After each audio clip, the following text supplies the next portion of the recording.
What's up, guys? Welcome to Daily Dose of Reddit. This is your host, Zach, and today's subreddit is r/EntitledParents. This story's called, "My Mom Wouldn't Give Me My Diploma Because I Didn't Give Her a Rose." Hi guys, this was the first story I tried to post on Entitled Parents, but it was immediately removed because my account was less than 4 days old, and I promptly forgot all about it until now. His account is now 9 months old. So here it is. I had a weird upbringing in a cult that I have tried to explain a couple of times, but it's so complicated. I couldn't get it concise enough and I had to erase it. I think I'll just stick to this one story for now, and if you want to hear more about what my family believed, you can ask me any questions you have and I can answer them in the comments. Even so, this is gonna be a long, crazy story, so brace yourself. My mom was what's known as a covert narcissist. That's where they are super sweet and wonderful whenever someone else is around, but at home, their true colors rip through their mask and they demand that the world revolve around them. Part of what I believed required our family to have as many children as possible, and as the oldest daughter, it was my job to take care of all of them. I meal planned, cooked, cleaned, even homeschooled my youngest siblings, all while trying to get through my own school books myself. My mom wouldn't let me study unless all the other housework was done first, so consequently, I was behind a lot. I got good grades in everything, except math, and one of my tutors even told me I had talent for a particular career, but I told her our religion didn't believe in women working outside the home, but thanked her for the compliment. When it came time for me to graduate high school, our church organized a group of us homeschooled kids who were all graduating at the same time, and put together a ceremony like the ones regular schools have. I was very involved for the first few months. I illustrated a cookbook we were selling and went to all the fundraisers, but after a while, I decided I didn't agree with a lot of what the group was doing and asked my parents if I could pull out the project and just have a small ceremony at home, like we had always talked about. They both heard my reasons and agreed, saying they were proud of my maturity and willingness to stand alone for what is right. The day of graduation came and we went to support our friends. During the ceremony, each student gave their mother a rose and a hug on stage, and it was very sweet. I had no reason to believe there was anything wrong until we got home. My mom immediately called me back into a room. My dad was standing there, but he wasn't really the leader in our house, so he didn't say anything the whole time. My mom told me that she was humiliated when she saw all the other mothers got roses and said I cheated her out of the honor and recognition she deserved for teaching me everything I know. Her exact words were, "A graduation ceremony is not about the students, it's about the teachers and how hard they work to get those students where they are today." I didn't dare contradict her, but in my head I was thinking, what are you talking about? You haven't been my teacher since I was 11. She would always just buy me books and that was it. I had to find time to read them, take tests, and grade myself all on my own. She would even make me take tests over and over until I got an A. With math, that was a lot of trying and failing. I didn't even know the real cutoff for failing a test was a D until I got married and moved out. At the time of this conversation, I still had a couple of chapters in my last math book I needed to finish, but a lot of my other homeschool friends said they had the same thing and it was normal. My mom finished by saying, "I just looked at your math book and you still have 2 chapters left to go, so you haven't even earned this yet. Since you denied me the honor I deserve tonight, I will be withholding your diploma also. You don't even need it since you won't be going to college. Just finish your book and you will just be done with school." I tried to remind her that she agreed to let me sit out of the graduation ceremony, but she said, "I know I did, but when I saw how all the other mothers were being honored like that, I realized that wasn't your decision to make and I felt robbed. It wasn't about you, it was about me as both your mother and your teacher." I asked her to at least not tell anyone that I didn't have a diploma, and she said what she always said when I asked that kind of thing. "If you don't want people to know what you did, don't do it." She dismissed me and I ran to my room and cried. I was embarrassed and worried about what my friends would think if they found out. But I couldn't stay in my room for very long because my mom soon noticed I was gone and called me back downstairs to make dinner. She never approved of anyone being emotional. I went the next 12 years carefully guarding my secret that I didn't have a diploma, and even my husband didn't know until one day my dad called me. He and my mom had gotten a divorce when she left him and all my siblings for another man that year. year. After the drama settled, the whole family was a lot happier without my mom around. And my dad had been going through all the old files, getting everything in order for their new, free life, when he found something he thought I would like to have. It was my diploma in my high school transcript. He sent me a picture of both of them, and I just broke down crying right there on the phone. He apologized for not standing up for me back then, and I told him I understood and forgave him. My mom abused him too, and he was just trying to get through life like all of us. He couldn't accept that. He said, as my dad, it was his job to protect me, and he failed. We had a long talk about all the things my mom did to me, and I was surprised to hear that my dad was largely unaware of most of them. He got really angry on the phone and kept apologizing for not being aware and present in my life. He was in the military, so he was gone a lot. It was a wonderful talk, and we both cried a ton. He sent me the diploma and the transcript in the mail, and I cried again when I finally held them in my hands. I used them to get a job last year at a daycare, and it felt amazing. What? I'm not crying. You're crying, you freaking jerks. This story's called My Mom Doesn't Respect My Wishes When It Comes to My Surgery. So as a background, I am a 27-year-old female and I'm engaged to a 26-year-old female, so an obvious adult that can make my own choices, right?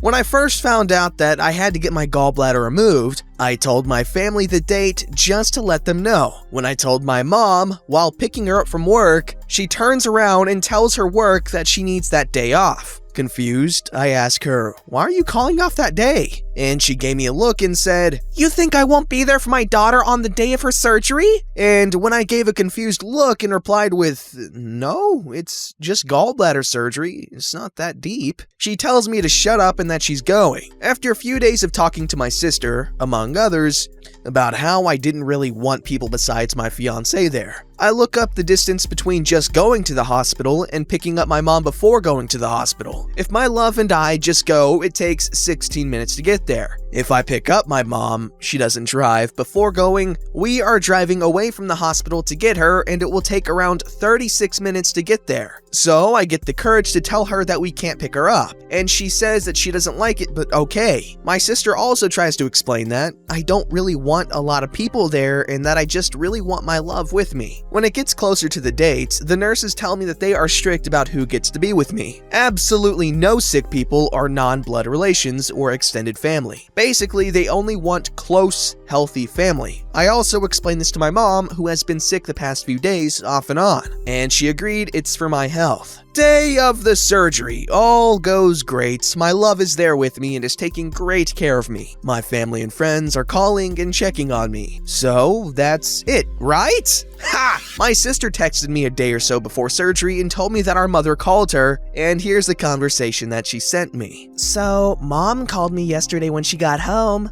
The very start of the conversation, she starts talking about calling up to the hospital to see where you were at. She was going to take the bus to the hospital. However, the nurse on the phone, she heard Mom coughing and said she wasn't allowed up there. And Mom told her that she was only coughing because of her allergies. The nurse told her it didn't matter and that she couldn't go up there, and if she did, she would be asked to leave. I mentioned to Mom how you said you didn't want anyone up there, but your love. Mom said she knows, but she's Mom and she wanted to be there, and it's hard for your baby to be going through something like surgery and not be there with them. She also said that she would have waited down the waiting room and not go up to where you were. I told her I fully understand what it feels like to be a mom. I kinda have 3 kids, you know? But you said you didn't want anyone else up there but your love. And so she should respect your wishes, and even if she waited in the waiting room and not go to where you were, that would still be considered not respecting your wishes. Later in the conversation, she backtracked and said she probably wouldn't have even went up there because she started thinking about it and stuff, and if she truly was going to go up there, then she would have just went without calling the hospital first. It was just really hard for her not being there, and she was really worried. She probably didn't want me telling you though, so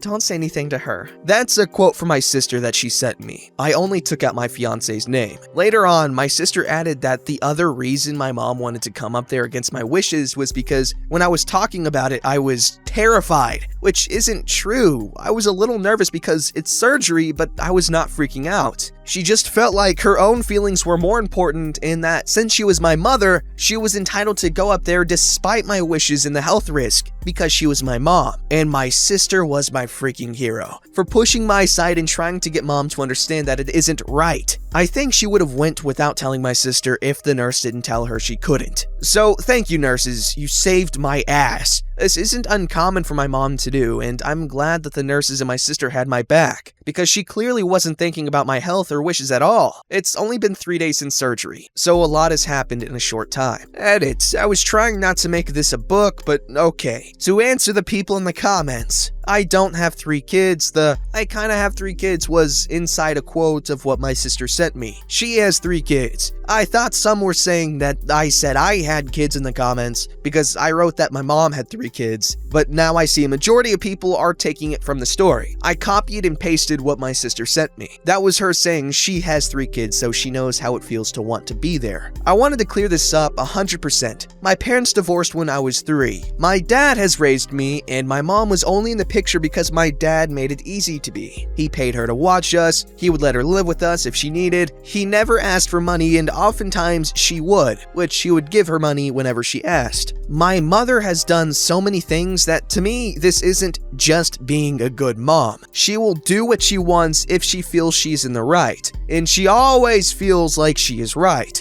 She has threatened my sister with taking her kids, yelled at me and got angry for not doing crap that would suit her. Like she gets annoyed and offended because me and my fiance won't sell our house and get rid of our dogs to move in with her. We have to be a completely different person around her family. Oh, and when my brother's kid was having surgery, she told him to let her father, which is not in our lives at all and doesn't care about us, come because he's going to bring money. It's a long-ass story to try to explain why my mom is toxic. I did later on tell her myself before surgery that I would rather just have my fiance. Sorry you think the my love is cringy. I don't. If she had have came, it would have been so damn stressful for me because she is loud and fake in her "I care for you" and wouldn't have let my fiance or the doctors care for me properly. Without telling you my whole life, I can't show you why this isn't just a caring mom, so I'm sorry if you don't agree. I don't hate my mom, I just know how she is and that her intentions are not purely out of love. She likes to play these roles where she will act loving or caring for the people around us, or so she can brag that she's a good mother, and that when people believe her and us kids freak out on her. She is the victim and we are the ungrateful kids, or she will use it against us later. I was out there out of the kindness of my heart and you can't even come over to take my trash and clean my kitchen. Again, even though she is 100% capable of doing it. Okay, you know what? I'm glad that they cleared this up because I was like, what an ungrateful child. She's just loving you. But I know exactly what she's talking about. I know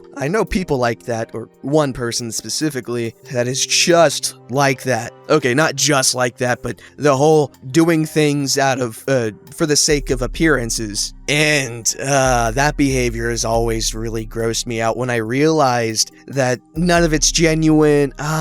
Okay. Sympathies given. This story is called Entitled Christian Mom Being Sexist. I mostly lurk on this subreddit, but I have decided to tell my story. Bear with me because this is hectic. Here's the cast. Me, Potato. My mom, Entitled Mother. So for background, my mom worked at an office. Sometimes when she worked later, I would come visit her to keep her company. This was one of those nights, and usually I am there to make small talk and to make it so she doesn't feel as lonely.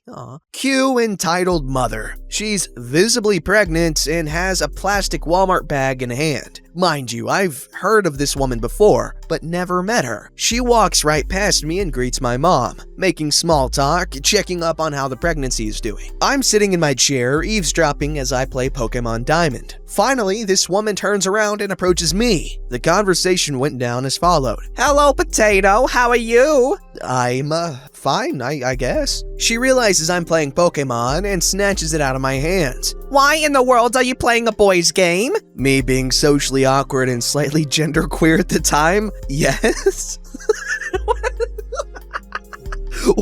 Sorry. Entitled Mother turns to my mom. Why isn't your daughter playing something more appropriate? I'm sorry, what is she playing? Entitled Mother shows Pokemon. This isn't a game for girls, don't you know that? Excuse me? There's nothing wrong with her playing this. But I won't take it away from my boys this time. If I see Potato with it again, though, I might. That's illegal. Not in the name of the Lord. Here, take this. Maybe you'll figure it out. She hands me the Walmart bag.